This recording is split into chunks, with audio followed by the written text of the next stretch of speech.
नमस्कार, जय हिंद, जय बिहार। मैं हूं आप सबका दोस्त वकील सह पत्रकार एसके पंकज। उत्तराखंड में यूनिफॉर्म सिविल कोड यूसीसी जो है वो लागू हो गया है। यूसीसी में बहुत सारे नियम जो आप सब लोग जानते हैं, हिंदू और मुसलमान सबको एक बराबर कानून अब मानना होगा। एक देश में दो तरह का कानून नहीं चलेगा। यानी अगर हिंदू को किसी खास सिचुएशन में एक विवाह करने की मान्यता है तो मुसलमान को भी एक ही विवाह करने की मान्यता है।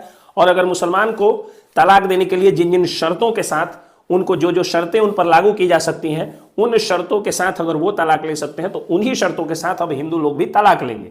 कुछ नई बातें इसमें क्या आ गई हैं जो उत्तराखंड में आई हैं, जो स्वागत योग्य कदम है।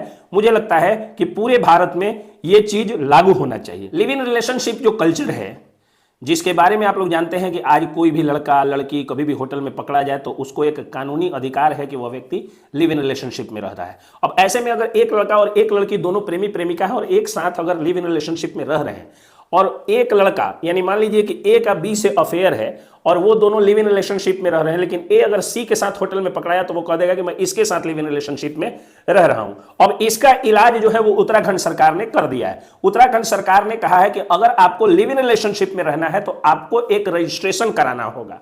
यानी अब लिव इन रिलेशनशिप जो है उसके दो एस्पेक्ट अब सामने आ जाएंगे। एक, लिव इन रिलेशनशिप के नाम पर जो लोग बलात्कार भी कर रहे हैं और उनके तेज तर्राज वकील अगर उसको लिव इन रिलेशनशिप साबित कर देते हैं तो उस बलात्कारी को इसका लाभ मिल जाता था, अब नहीं मिलेगा। क्योंकि अब लिव इन रिलेशनशिप का जब तक आप रजिस्ट्रेशन नहीं कराइएगा तब तक वो मान्यता नहीं आपको मिलेगी।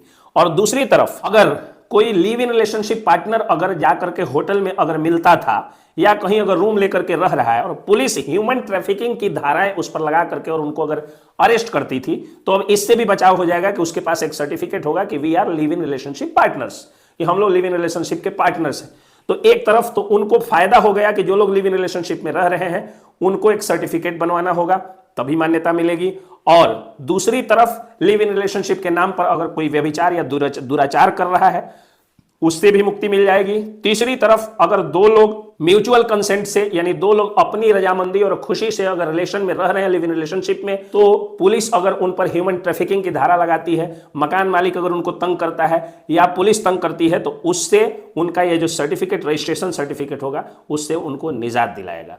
और दूसरी अहम बात यह कि तलाक के मामले जो है वो पिछले 3-4 सालों में तलाक के मामले ज्यादातर शादी के 1-8 साल के अंदर ही आ जाते हैं। अब शादी के पहले ही वर्ष में लड़का लड़की में इतना झगड़ा हो जाता है, कलेश हो जाता है कि ये लोग तलाक लेने पर उतारू हो जाते हैं। लेकिन जब 1 साल बाद धीरे धीरे उनकी विचारधारा मिलती है तो वो लोग साथ रहने को तैयार हो जाते हैं।